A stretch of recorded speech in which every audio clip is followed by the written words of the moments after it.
Bon, alors, pour la première présentation, nous aurons deux intervenants.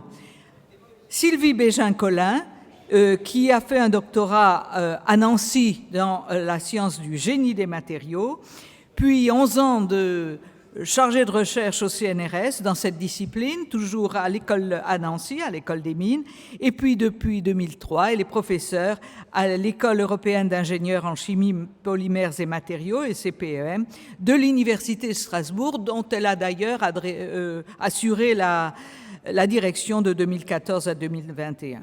Et elle travaille donc à l'Institut de physique et de chimie des matériaux de Strasbourg.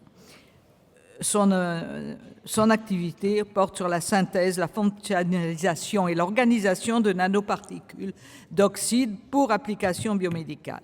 Notre autre conférencier devient en 2003, cette fois-ci, docteur de l'Université de Strasbourg en chimie organique.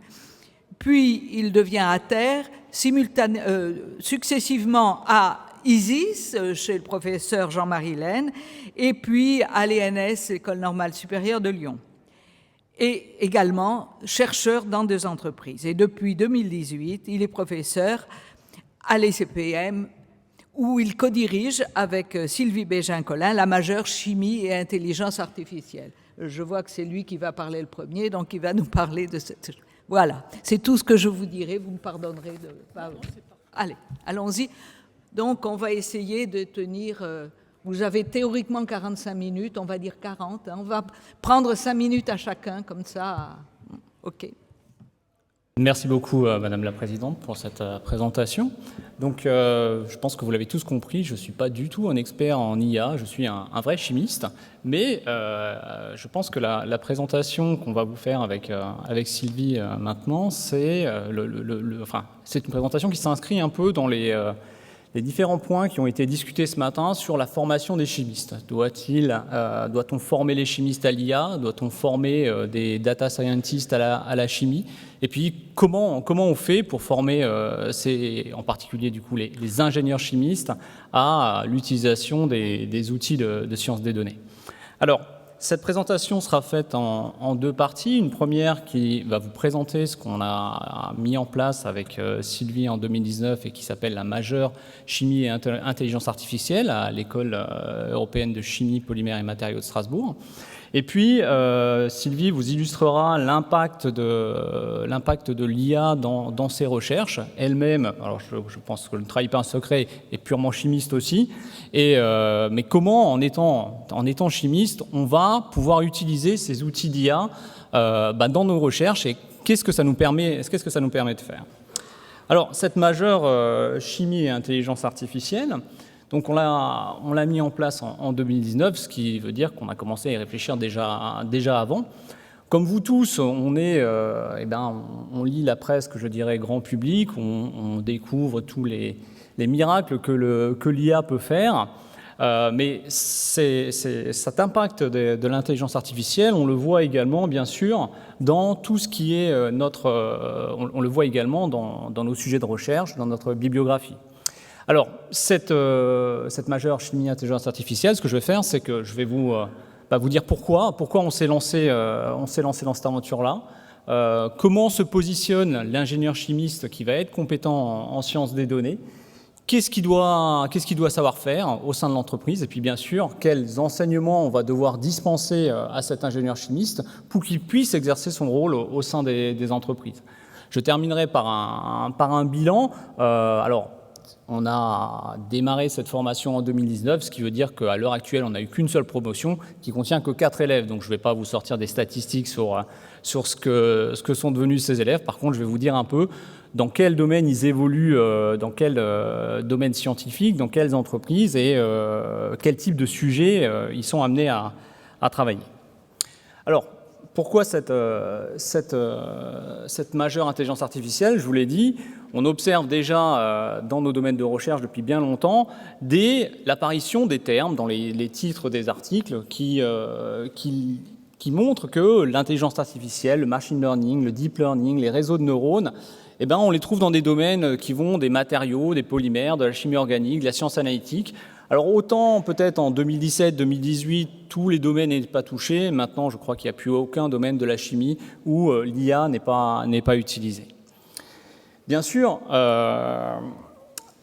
on a à l'école, comme d'autres écoles d'ailleurs, une cellule de veille qui scrute les différentes offres d'emploi, les différentes offres de stage, afin de toujours adapter notre enseignement à ce qu'a besoin l'entreprise. Et on a vu apparaître dans des grands groupes de chimie, que ce soit Michelin, Solvay, Mitsui, des propositions d'embauche, des propositions de stage, mais dont il était assez difficile de voir si ça s'adressait à un chimiste, si ça s'adressait à un data scientist. Pourtant, ce sont des entreprises de chimie. Alors finalement, est-ce qu'il y a un intérêt pour les chimistes à apprendre ce qu'est l'IA, à se former à la science des données? La question reste ouverte, et cette question-là, on l'a posée à nos anciens élèves qui sont dans diverses entreprises de la chimie. On a également discuté avec les membres du conseil de notre école, les industriels du conseil. On a également discuté avec des industriels qui sont venus voir. C'est le cas de Philippe Robin, qui dirige la société Alisophile, qui est venu nous demander, mais est-ce que vous êtes conscient qu'aujourd'hui, dans l'entreprise, on a besoin de chimistes, mais on a besoin de chimistes qui ont des compétences en IA, qui savent ce que c'est, qui savent les utiliser. Et c'est un métier nouveau pour une position nouvelle dans l'entreprise. Alors pour nous, qui sommes purement chimistes, on le découvrait un peu. Et on a continué à travailler à discuter avec, je vous l'ai dit, d'anciens élèves. En 2019, c'était les 100 ans de l'ECPM, donc on a rassemblé énormément d'anciens élèves. Et on en a profité pour leur passer un questionnaire où on leur a demandé, est-ce que, selon vous, l'intégration d'outils de sciences des données dans la formation de l'ingénieur chimiste à l'ECPM, c'est quelque chose qui est important. Alors je vous pose la question, il est évident que déjà en 2019, on savait qu'ils allaient nous répondre oui. Par contre, ce qu'on ne savait peut-être pas, c'est qu'ils allaient nous répondre aussi franchement oui. Donc manifestement, il y a ce besoin dans l'entreprise, et donc il faut qu'on réagisse, il faut qu'on fasse quelque chose. Alors cet ingénieur chimiste, on a échangé, on a essayé de définir qu'est-ce qu'il doit savoir faire. Une chose est certaine, cet ingénieur chimiste compétent en sciences de données doit toujours être un chimiste et pas un data scientist. Il est plus facile d'aller former un chimiste à la science des données, mais former un data scientist à la chimie, c'est manifestement beaucoup plus compliqué. Ce chimiste, il doit être capable, bien sûr, de s'inscrire dans des projets où on va concevoir de nouveaux types de molécules, de nouvelles formulations, de nouvelles propriétés de matériaux, de prédire ces propriétés, d'optimiser des procédés de production, d'optimiser aussi des propriétés ciblées, de piloter des paramètres de production. Bref, il doit participer à toutes ces fonctions-là dans l'entreprise. Et évidemment, la question se pose de qu'est-ce qu'il doit savoir faire, à quoi on doit le former pour qu'il puisse assurer ces fonctions-là. Donc la suite de nos discussions nous a entraînés à comment on le forme, qu'est-ce qu'il doit savoir faire. La première chose, bien sûr, c'est qu'il doit savoir programmer. Alors généralement, les élèves qui arrivent à l'école ont déjà quelques notions en Python, en langage Python, mais on va également leur donner d'autres types on va leur apprendre d'autres langages. C'est le cas du langage R. On va leur apprendre à utiliser, alors c'est pas vraiment des langages, mais plutôt des outils de traitement comme NAEM, comme MATLAB. Et en plus de ces langages de programmation, on va les entraîner à utiliser des logiciels qui sont des logiciels d'interprétation de données, généralement multidimensionnels, que sont Weka, Isida par exemple. Plus important encore, c'est même si ces ingénieurs chimistes, il est clair qu'ils doivent savoir programmer, on ne souhaite pas les amener à créer des algorithmes. Ils doivent être capables d'utiliser des algorithmes. Et ces algorithmes-là, alors on va les entraîner avec des algorithmes qui sont disponibles, des algorithmes pour les chimistes, disponibles gratuitement ou non. Et on souhaite qu'ils soient conscients d'où se trouvent ces algorithmes, qu'ils soient capables de les utiliser avec des bases de données à eux. Et puis on s'est rendu compte aussi que les élèves d'aujourd'hui, c'est un peu différent des élèves chimistes de ma génération qui, généralement, quand ils avaient une fibre un peu informatique, étaient capables de démonter un ordinateur et de le remonter sans problème. Aujourd'hui, les élèves savent programmer, savent utiliser un ordinateur, mais ils ne savent pas forcément comment ça marche. Et donc, on va leur expliquer un petit peu tout ça, comment fonctionne un ordinateur, et puis aussi les systèmes d'exploitation peut-être moins standards, comme Linux par exemple, mais qui sont très, très, très, très utilisés. Donc, des langages de programmation, des logiciels de visualisation, des algorithmes, des systèmes d'exploitation. Mais le plus important, c'est d'être capable d'utiliser des bases de données chimiques. Et il y en existe plein. Savoir où ils sont, savoir les extraire, savoir utiliser ces données qui sont disponibles. Mais au-delà de ça, on souhaite également les former à être capables de construire des bases de données. Construire des bases de données à partir de toute une série de données disponibles, ça veut dire être capable de les nettoyer, être capable de les mettre en forme pour pouvoir les utiliser, être capable d'analyser ces données. Donc voilà un peu tout le programme. Alors, ça fait beaucoup parce que je vous rappelle que ce qu'on souhaite, c'est quand même que ces ingénieurs chimistes restent des chimistes. On n'en souhaite pas en faire des data scientists. Ça veut dire qu'on va garder l'ensemble des enseignements qu'on dispense à tous les chimistes, mais on a un problème parce que, il faut de la place. On peut pas les faire travailler la nuit. Donc, on va jouer sur une des particularités qu'on a à l'ECPM, c'est que on a énormément de travaux pratiques.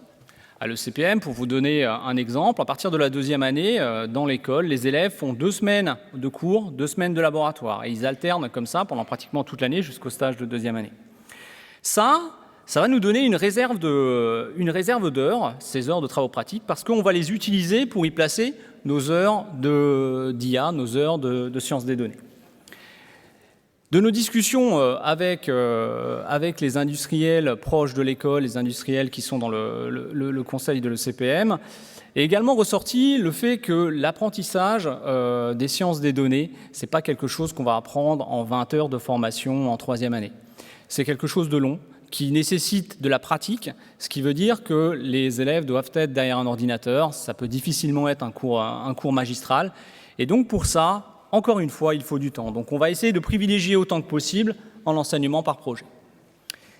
Et puis, j'ai été honnête avec vous dès le début de ma prise de parole, c'est que je ne suis pas data scientist, je ne suis pas un expert d'IA. D'ailleurs, au sein de l'école, il n'y en a pas. Donc ça veut dire que se lancer là-dedans sans enseignant, c'est peut-être un peu compliqué. Pour cette raison, on a eu la chance, lors de toute cette phase de discussion, d'identifier un ensemble d'entreprises qui étaient prêtes à nous aider. Au sein de ces entreprises, il y a des gens qui sont compétents en sciences des données. Alors, il y a bien sûr Alisophile, dirigé par Philippe Robin, je l'ai mentionné tout à l'heure, l'entreprise Mayfair, Christophe Villemort ici présent, et Chem Intelligence, Thomas Galéandro, qui nous aident énormément et qui vont intervenir dans la formation auprès des élèves. Bien sûr, ça ne suffira pas. On va également avoir recours à des enseignants du master chémo-informatique qui sont à la faculté de chimie, donc c'est sur un autre campus à Strasbourg. Des enseignants sur quelques enseignements très spécifiques de sciences des données où on va faire appel à l'école Télécom Physique Strasbourg. Et puis, on bénéficie également du soutien d'Alsace Tech qui va participer à tout ce qui va être acculturation de l'IA pour les élèves de l'école. Alors, peut-être juste pour vous expliquer comment est-ce qu'on a positionné ces enseignements à l'école. Donc l'école, bien sûr, la formation d'ingénieur nécessite 3 années, à partir de Bac+2. Donc c'est au cours de ces 3 années, à l'ECPM, les élèves suivent un tronc commun de chimie qui assoit toutes les bases en chimie, qui va jusqu'à peu près le milieu de la 2e année. Et à partir du milieu de la 2e année, les élèves sont invités à choisir ce qu'on appelle une majeure expérimentale, qui va de la chimie moléculaire, ingénierie des polymères, matériaux de fonction et nanosciences et sciences analytiques. Ça veut dire qu'ils sont divisés en 4 majeurs. On a une centaine d'élèves, ce qui fait à peu près 25 élèves par majeur. Et pour les élèves de la majeure IA, considérant qu'on a besoin de temps, considérant que ces enseignements par projet s'étalent sur plusieurs heures, sur plusieurs semaines, on a décidé de l'introduire dès les 4 premiers mois après la première année. Autrement dit, à Noël, les élèves qui souhaitent intégrer la majeure me contactent et on sélectionne les élèves qui vont intégrer et commencer les enseignements à partir du mois de janvier de la première année. Donc on a un enseignement qui est un peu plus long, ce qui veut dire qu'au milieu de la 2e année, les élèves vont être également invités à choisir une majeure expérimentale, en même temps que l'enseignement des sciences des données. Mais encore une fois, ils suivront tous les enseignements, tous les cours, tous les travaux dirigés, tous les projets identiques aux élèves qui ne suivent pas cette majeure IA, mais par contre, ils ne feront pas de travaux pratiques. Bien sûr, dans cette formation, il y a les cours, mais plus important encore, il y a l'ensemble des stages. Et on a un stage de 2 mois en première année où les élèves peuvent choisir un stage qui est à l'interface IA et chimie, mais c'est un peu un stage, on les laisse libres. Ils ont la possibilité de choisir un stage purement chimie ou complètement autre. Et puis surtout le stage de deuxième année et le stage de troisième année, où là, les élèves vont choisir une thématique spécifique IA et chimie. Et c'est véritablement là où ils vont se former à l'IA en réalité.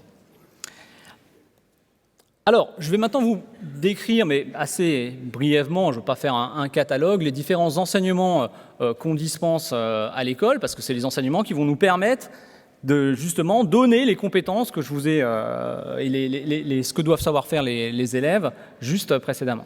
Donc en première année, à partir du mois de janvier, ils vont suivre un enseignement d'introduction à la science des données, où ils vont revoir un peu de langage Python, des études statistiques, de la modélisation.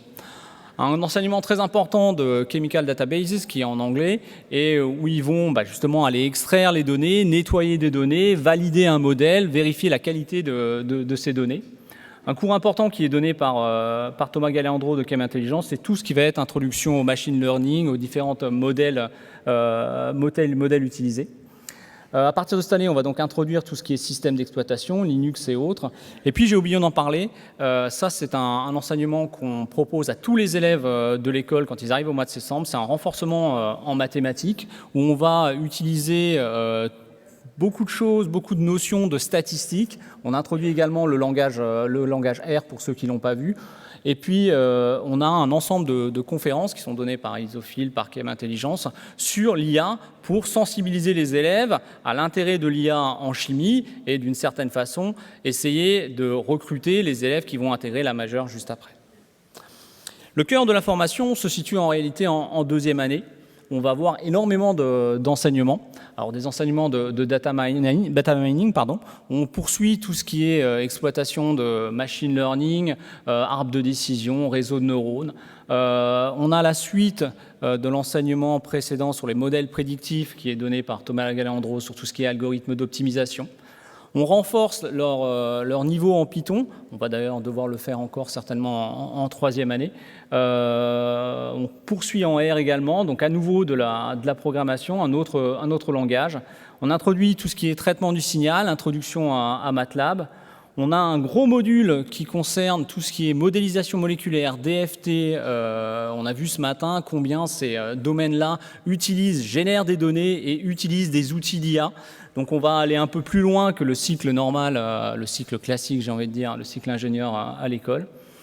Ils vont suivre également une mission industrielle, qui est un projet proposé par un acteur industriel où des élèves de la majeure IA sont mis en présence d'élèves non IA et pour essayer de répondre à un projet, à une problématique proposée par l'industriel.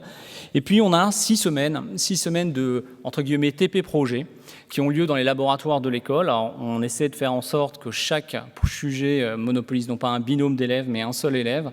Et dans le cadre de ces 6 semaines, l'élève va travailler avec un tuteur expérimental au sein du laboratoire, mais également un tuteur IA.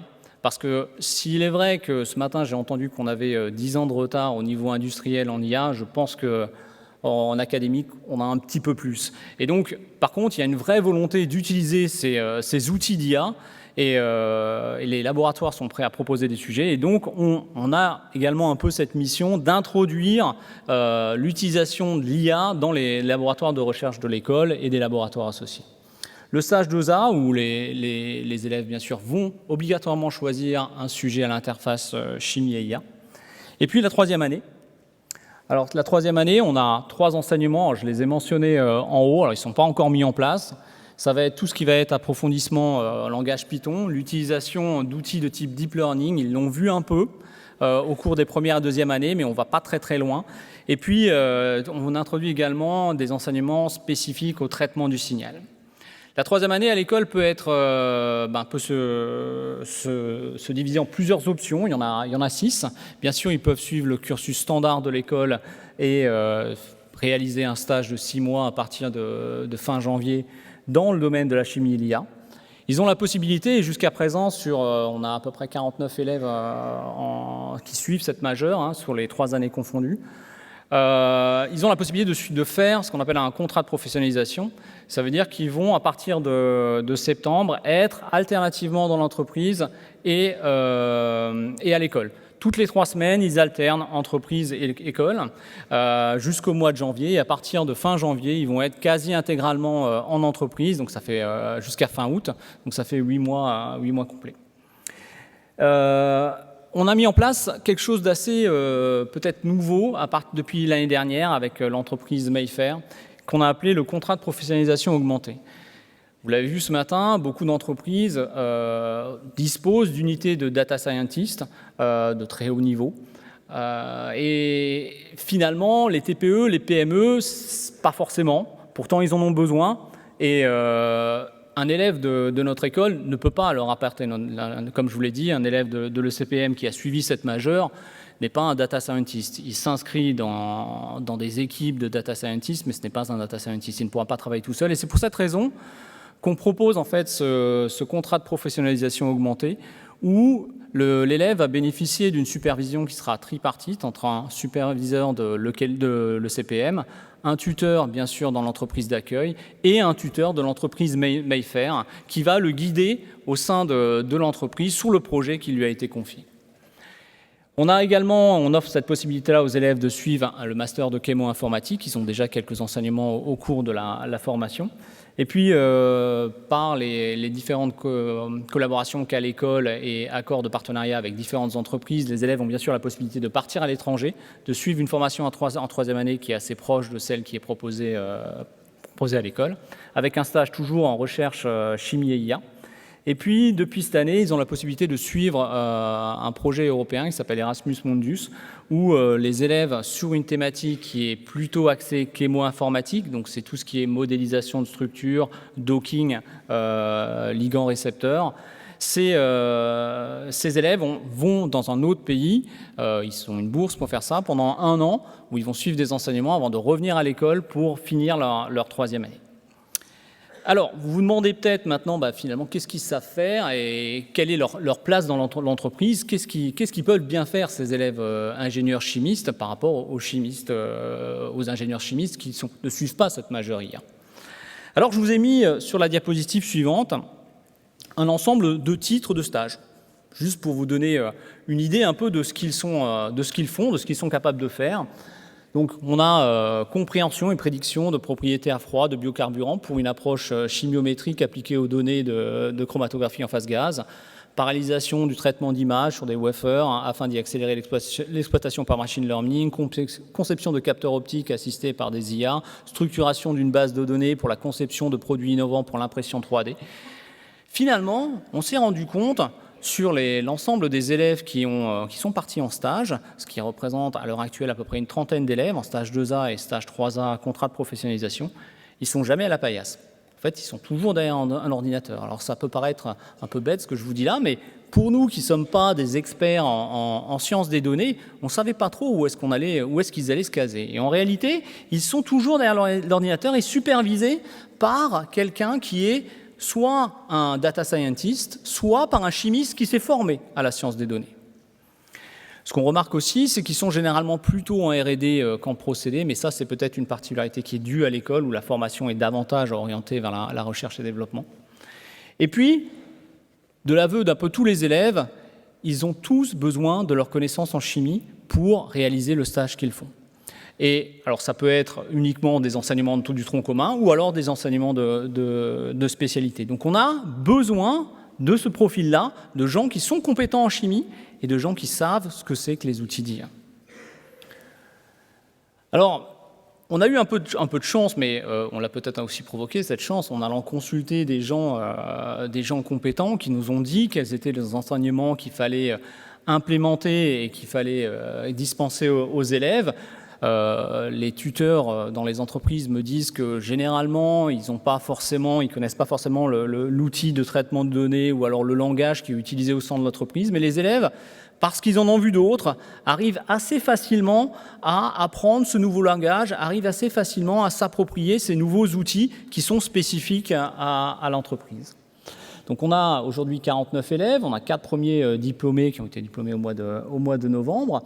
On a des élèves qui sont généralement assez intéressés par tout ce qui est outils IA, pour qui ça ne gêne pas trop de ne pas forcément faire, de ne pas forcément manipuler. C'est des gens qui, généralement, sont assez à l'aise avec un ordinateur entre les mains. Alors, je pense que c'est la première fois qu'on présente la majeure à vous tous, à beaucoup de gens. On n'a pas beaucoup communiqué sur la majeure, et malgré ça, on a des élèves qu'on recrute qui nous disent, quand ils arrivent au mois de septembre, qu'ils sont venus spécifiquement pour intégrer cette majeure-là.